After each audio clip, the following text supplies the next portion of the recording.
السلام علیکم ورحمۃ اللہ وبرکاتہ۔ آج ہم سورہ بقرہ کی آیت نمبر 96 سے سٹارٹ کر رہے ہیں، اور ٹارگٹ ہے میرا کہ ہم 96 سے لے کر آیت نمبر 100 تک ہم آج تھوڑا سا اس کے اوپر دیکھیں۔ تو سب سے پہلے اس کی جیسے ہم کرتے ہیں کہ قرات سن لیتے ہیں۔ وَلَتَجِدَنَّهُمْ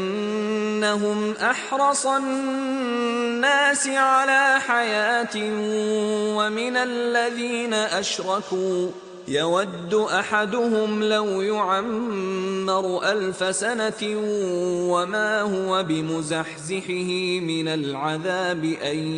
يُعَمَّرَ وَاللَّهُ بَصِيرٌ بِمَا يَعْمَلُونَ۔ قل من كان عدوا لجبريل فإنه نزله على قلبك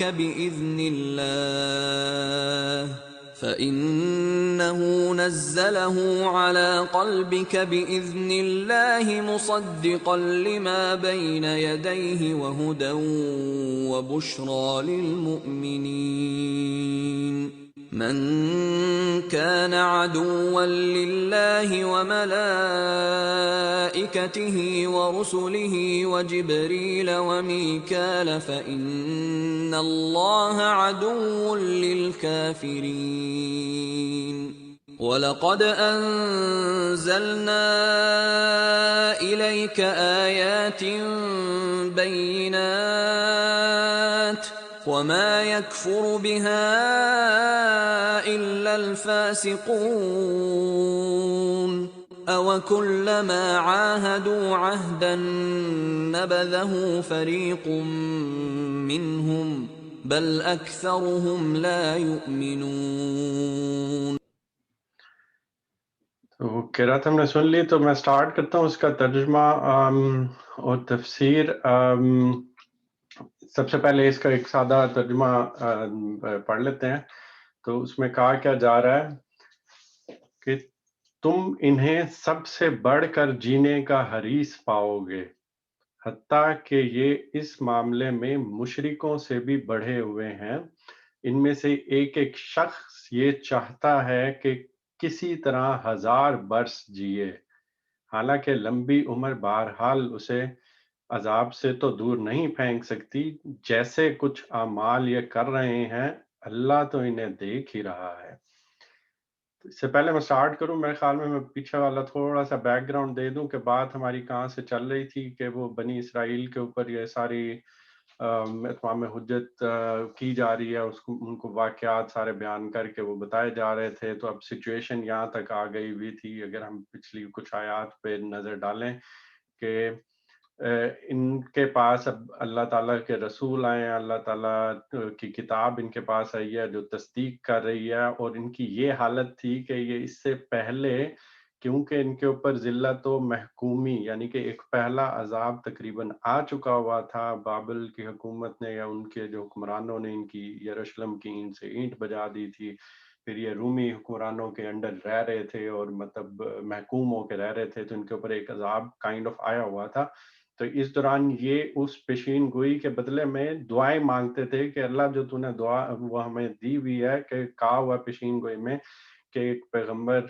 آئیں گے اور مطلب یہ آگے چیزیں چلیں گی جو حضرت محمد صلی اللہ علیہ وسلم کے بارے میں کہی گئی تھیں، تو یہ اس کے دعائیں مانگتے تھے۔ لیکن جب وہ آ گئی، لیکن بنی اسماعیل میں آئی، تو وہاں سے ان کو تھوڑا سا سٹارٹ ہو گیا کہ یہ تو ہمارے بنی اسرائیل میں ہی آنی چاہیے تھی، یہ ان کے پاس کیوں آ گئی، اور وہاں سے یہ سارا قصہ سٹارٹ ہو رہا ہے۔ اور پھر یہ آگے اس چیز کے اوپر جاتے گئے، تو پھر کہا گیا کہ یہ اب جو ہے نا اس کے صحیح بات کو جانتے بوجھتے جس کی یہ دعائیں مانگ رہے تھے کہ اب یہ اس کے اوپر ایمان نہیں لا رہے، تو پھر یہ غضب بالائے غضب، یعنی کہ پہلے تو غضب میں تھے ہی، تو اب ان کے پاس موقع تھا کہ یہ آ کے